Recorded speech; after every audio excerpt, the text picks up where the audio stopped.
Exercise 7.3 का question number 3। Exercise 7.3 question number 3 है आपका। यहाँ फिगर्स बनी हुई हैं, आराम से देखो। A B B C and median A M, A B B C and median A M of triangle A B C are respectively equal to PQ, QR and median PN of triangle PQR. PQ, QR and median PN आपस में बराबर दिए हुए हैं। आपको show करना है कि ABC ट्राइंगल PQR के कॉन्ग्रुएंट है। पहली बात तो मीडियन समझो, मीडियन होता क्या है।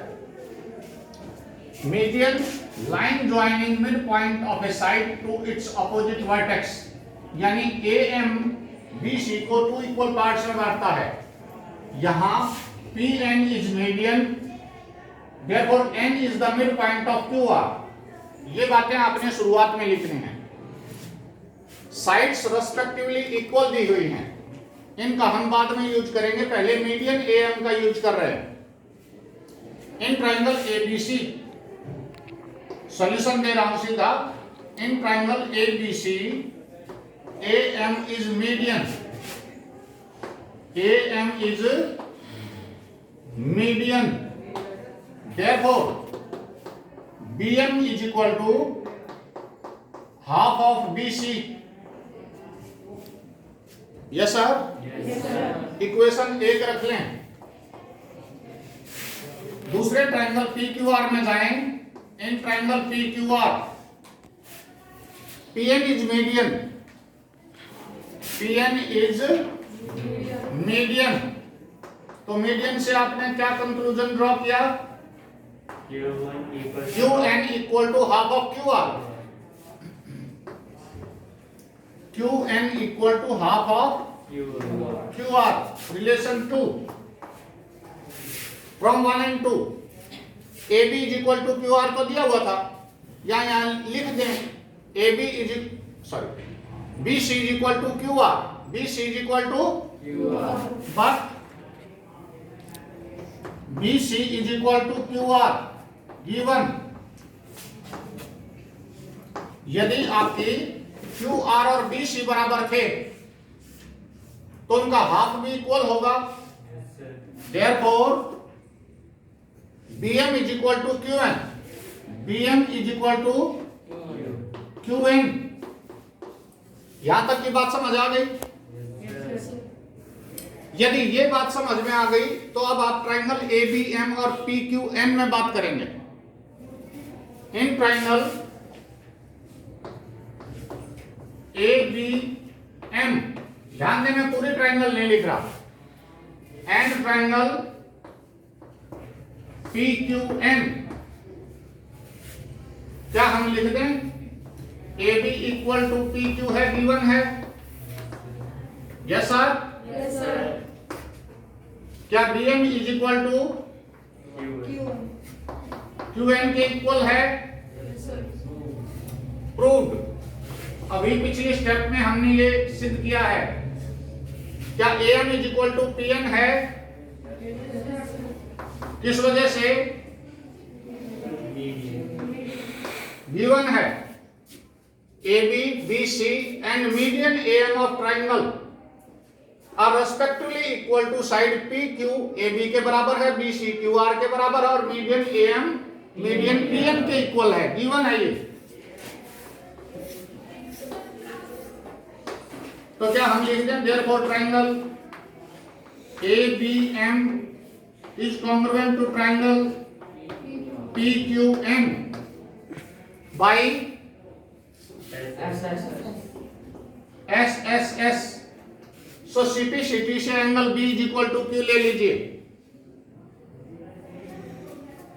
Therefore angle B is equal to angle Q CP। अब यदि एंगल B is equal to Q है तो बेहद आसानी से देखें, पूरी ट्राइंगल ABC और PQR में दो साइड्स बराबर दी हुई हैं। और एंगल उनके बीच का बी और क्यू इक्वल है। अब मेन ट्रायंगल्स में आ जाइए। मेन ट्रायंगल में आएंगे in triangle A B C and triangle P Q R. Mask लेके आओ अपना। In triangle A B C and P Q R क्या क्या चीजें दी हुई हैं? यह side A B equal to P Q है, हम पहले भी लिख चुके।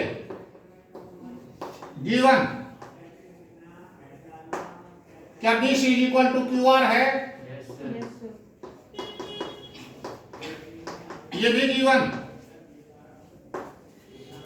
क्या angle B equal to Q है? क्यों? सीपी सीटी या प्रूव्ड लिख दीजिए, वहां हम सिद्ध कर चुके। तो इस ट्रायंगल में देखें, two sides and including angle of triangle ABC is equal to two sides and including angle of triangle PQR. ABC की दो साइड ये रही, उनके बीच का एंगल ये है।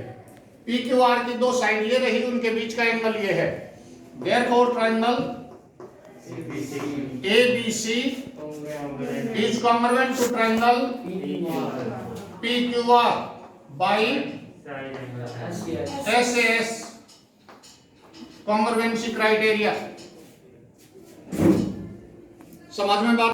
तो हम यहाँ काम करते हैं, एक राइट ट्रायंगल बनाते हैं। हालांकि ये आपके सिलेबस से डिलीट है, फिर भी करा रहा हूं इंटेलिजेंट स्टूडेंट्स के लिए।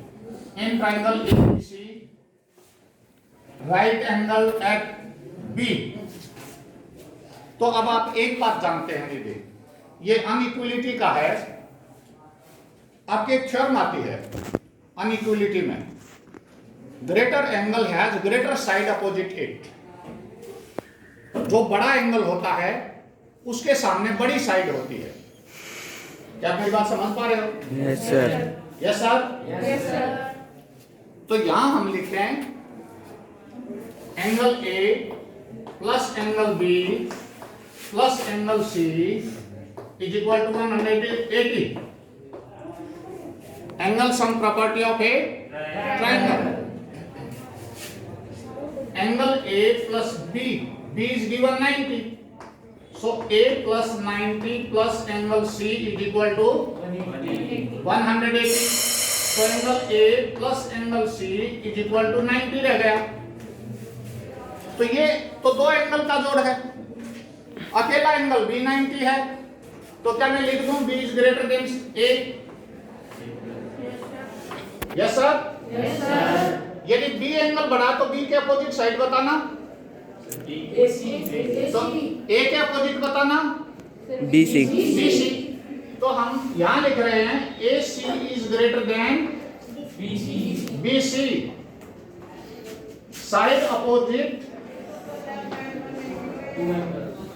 Side opposite larger angle.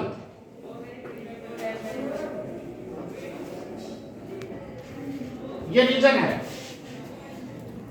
अब क्या हम कह सकते हैं कि B बड़ा है C से भी, क्योंकि ये तो दो के जोड़ के बराबर है, और इनमें से कोई एंगल जीरो के बराबर हो नहीं सकता, क्योंकि ट्रायंगल के एंगल जीरो नहीं हो सकते। So again B is greater than C। B is greater than C। तो B के अपोजिट साइड कौन सी थी? AC। C के अपोजिट कौन सी है? AB। C के अपोजिट है AB। Same reason, AC is greater than BC and AC is also greater than AB, means AC is the longest side। भाई AC इससे भी बड़ी है, AC इससे भी बड़ी है, therefore AC is the longest side। Yes sir, no sir?